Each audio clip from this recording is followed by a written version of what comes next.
Good morning, students. Myself, Dr. Nisha Jain. BSc part two zoology के practicals हम कर रहे हैं और उसी सेगमेंट में फिजियोलॉजी का पार्ट 5 फिफ्थ एक्सपेरिमेंट मैं आज आपको करवाऊंगी। प्रैक्टिकल के अंदर इसके अंदर हम लोग एनिमल फिजियोलॉजी के जो एक्सपेरिमेंट्स कर रहे हैं उसके अंदर आपको पता है आपके 5 मार्क्स के फिजियोलॉजी का एक एक्सपेरिमेंट एग्जाम के अंदर आएगा और demonstration of enzyme activity, catalase in liver, and study of salivary digestion of starch and effect of heat and alcohol on salivary digestion of starch. ये दो एक्सपेरिमेंट नंबर 4 और 5 में आज आपको करवाने जा रही हूँ। पहला एक्सपेरिमेंट है demonstration of enzyme activity catalase in liver. Very simple experiment. इसके अंदर आपको वही प्रोटोकॉल फॉलो करना है। आपको aim, material required, principle, procedure, result और प्रिकॉशंस लिखने हैं। और एम के अंदर आप लिखेंगे activity of the enzyme catalase will be studied in the liver of rat. इसका जो प्रिंसिपल होता है, एक्चुअली क्या होता है, जो लिवर होता है उसके अंदर वैसे लिवर जो एंजाइम्स जो होते हैं वो एक्चुअली प्रोटीन्स होते हैं और ये हमारी बॉडी के बहुत सारे बायोकेमिकल रिएक्शंस को कंप्लीट करते हैं।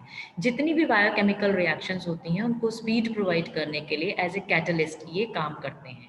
चाहे वो प्रोटीन, कार्बोहाइड्रेट या लिपिड किसी का भी मेटाबॉलिज्म हो, जब तक एंजाइम नहीं होते हैं तब तक उनका मेटाबॉलिज्म या रिएक्शन कंप्लीट नहीं होती है। ये जो एंजाइम है ये हर एनिमल सेल के अंदर प्रेजेंट होते हैं, लेकिन ये लिवर सेल्स के अंदर पर्टिकुलरली हाई कंसंट्रेशन के अंदर प्रेजेंट होते हैं। और in the presence of catalase hydrogen peroxide is decompose to water and hydrogen. Liver के अंदर एंजाइम प्रेजेंट होता है कैटालेज। ये कैटालेज जो एंजाइम है ये हाइड्रोजन पेरोक्साइड को वाटर और ऑक्सीजन में कन्वर्ट कर देता है।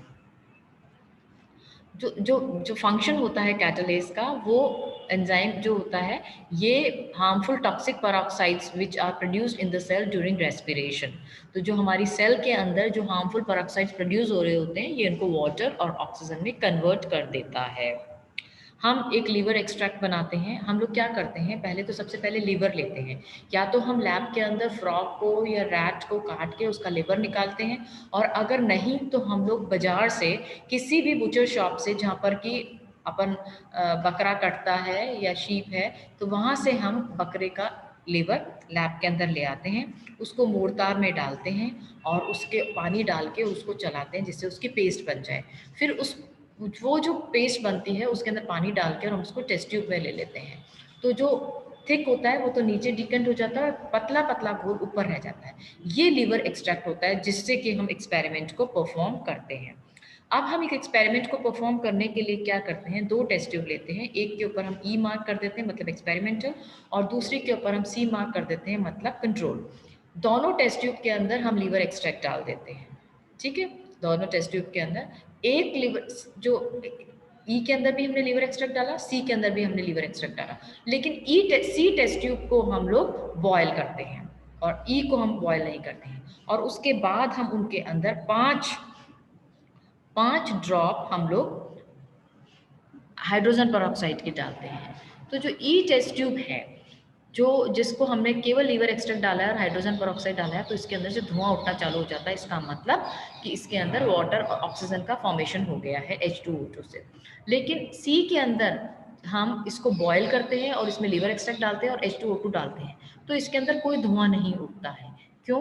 क्योंकि बॉयल करने से इसके अंदर जो अमाइलेज एंजाइम था वो खत्म हो चुका है और अब वो H2O2 को कन्वर्ट नहीं कर रहा है H2O और O2 के अंदर। ठीक है, तो ये एक्चुअली होता है। इस एक्सपेरिमेंट के अंदर हमें रिकॉर्ड, हमारा जो रिजल्ट आता है उसको रिकॉर्ड में मेंशन करना होता है। हमें कुछ प्रिकॉशंस इसमें लेने होते हैं। Glassware should thoroughly B clean before use, only fresh hydrogen peroxide should be used. ठीक है, परख ई में H2O2 डालने पर धुआं निकलता है जो कि H2O2 को विघटित होने से ऑक्सीजन का निकलना तथा कैटालिस क्रिया को दर्शाता है।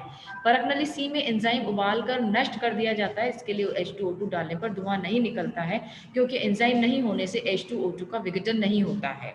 ठीक है, तो this is all about the experiment. इसी के कॉन्टिन्यूशन में मैं अभी इसको यहीं स्टॉप करती हूँ, इस एक्सपेरिमेंट को।